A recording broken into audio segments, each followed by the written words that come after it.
The end of this week's Sedra, Parshas Pinchas, has the listing of all of the sacrifices that were made for the public in the Holy Temple.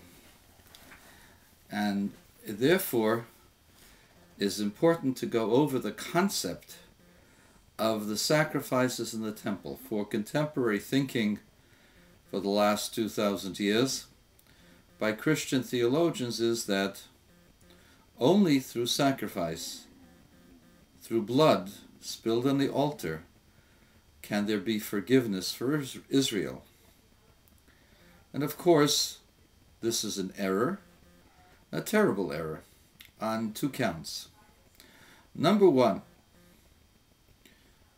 almost all of the sacrifices only brought forgiveness for unwitting sins.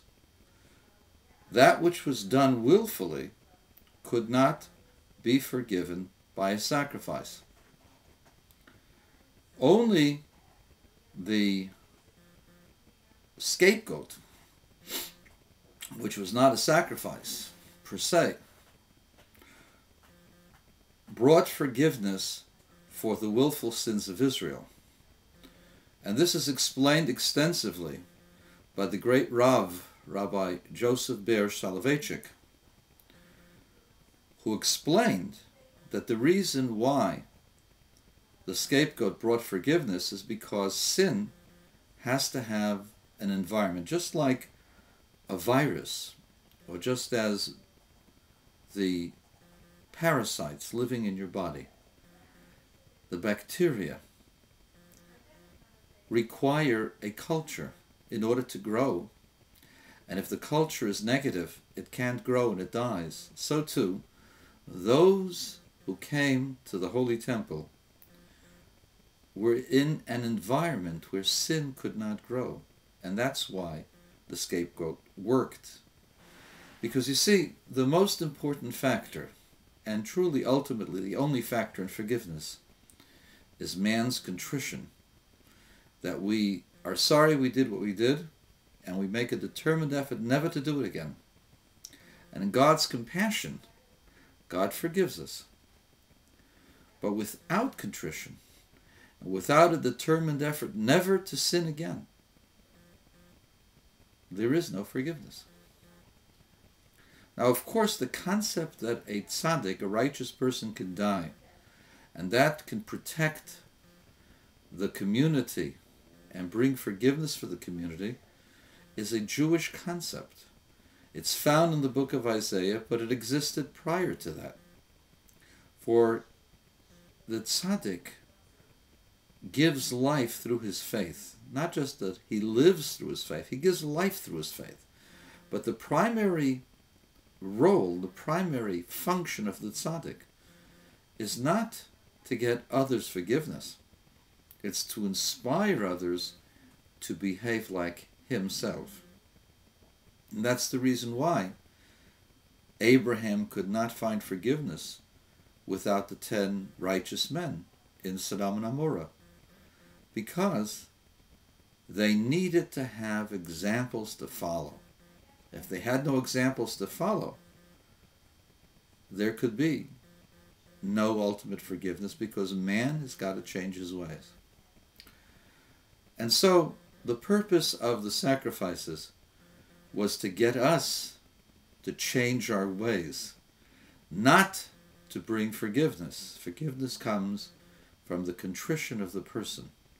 For you see, God is love, God is compassion, God is also justice, and God is truth, and God is wisdom. For God is all of these things, and therefore man must measure up not just to God's love, but to God's truth as well. And we cannot measure up to God's truth, and that's why we have to have God's compassion. But we must try. We must change our ways. That's the most important factor in the sacrifices. Interestingly, Maimonides writes in the Book of Kings that when the Messiah comes, the sacrifices will be restored. And this is kind of puzzling because Maimonides writes in his Guide to the Perplexed that the purpose of the sacrifices in the temple were to wean away the people from their idolatrous practices and their superstitions, that by offering up an animal, somehow that would appease the gods. And since people were so used to that, God did not take it completely away, but limited the amount of sacrifices that they could offer, and limited where it could be offered until such time when people would learn to worship God on their own without any other vehicle.